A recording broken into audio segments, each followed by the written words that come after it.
வணக்கம், welcome to மகள் YouTube channel. இன்றைக்கி நம்ம ஒரு ஈவினிங் ஸ்நாக்ஸ் தான் பார்க்க போகிறோம்.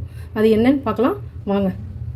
இப்போது ஒரு ஜாரில் பிளாக் சன்னான்னு சொல்லுவாங்க, அதை வந்து நான் முளை கட்டி வச்சுருக்கிறேன். அந்த சன்னாவை சேர்த்துக்கிறோம்.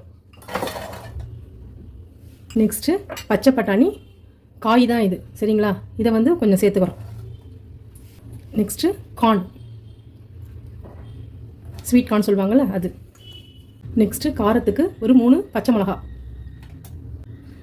தோல் உரிக்காத பூண்டு ஒரு 4, சோம்பு ஒரு டீஸ்பூன், நெக்ஸ்ட்டு இஞ்சி ஒரு துண்டு, நெக்ஸ்ட்டு கருவேப்பிலை, சரிங்களா? இதெல்லாம் போட்டு நம்ம அரைச்சா பசங்க வந்து இதெல்லாம் கீழே தூக்கி போட மாட்டாங்க, அப்படியே சாப்பிடுவாங்க. அதுக்காக தான் கருவேப்பிலாம் போட்டு அரைக்கிறது. நெக்ஸ்ட்டு ஒரு புடி மல்லித்தழை,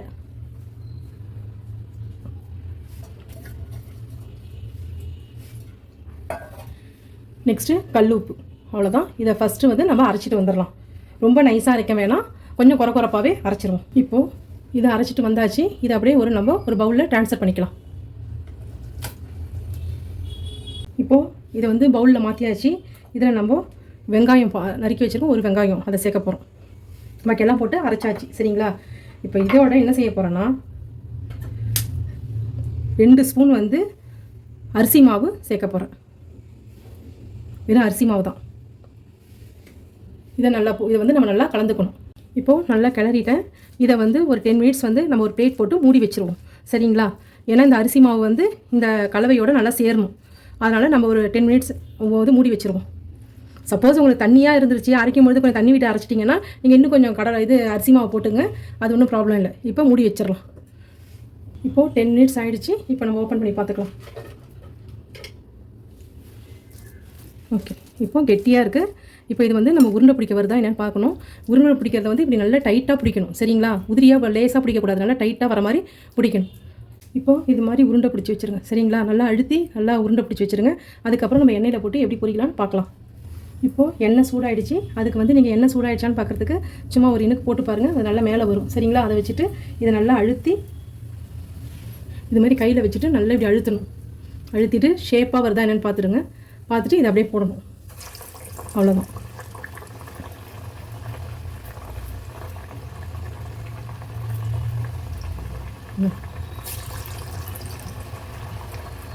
அது மாதிரி எல்லாத்தையும் போட்டு பொரிச்சு எடுக்கணும். அவ்வளோதான்.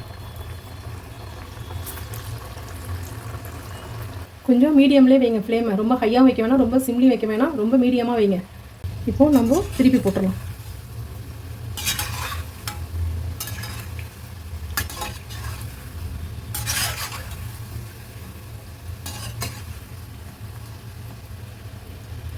இப்போது 2 பக்கமும் நல்லா நமக்கு வெந்துருச்சு. அதனால் இப்போ இதை நம்ம எடுத்துடலாம். இது மாதிரி ஒரு டிஷ்யூ போட்டுக்கிட்டோம்னா அதில் வந்து எண்ணெயெலாம் இருந்தால் அதை அப்படியே அப்சர்வ் பண்ணிக்கும்.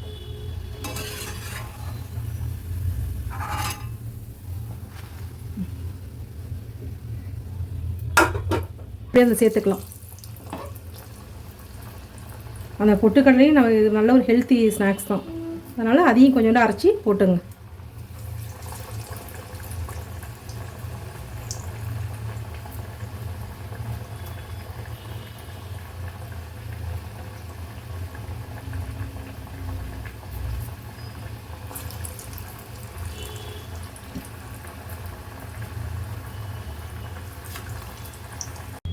இப்போது வடை செஞ்சிட்டோம். கொண்டக்கடலை, கார்னு, பச்சை பட்டாணி எல்லாமே, கருவேப்பிலை, கொத்தமல்லி எல்லாம் போட்டு இப்போ நம்ம ஒரு வடை செஞ்சாச்சு. இதை வந்து பசங்களுக்கு கொடுங்க, பெரியவங்களும் கொடுங்க, எல்லோரும் சாப்பிடுங்க.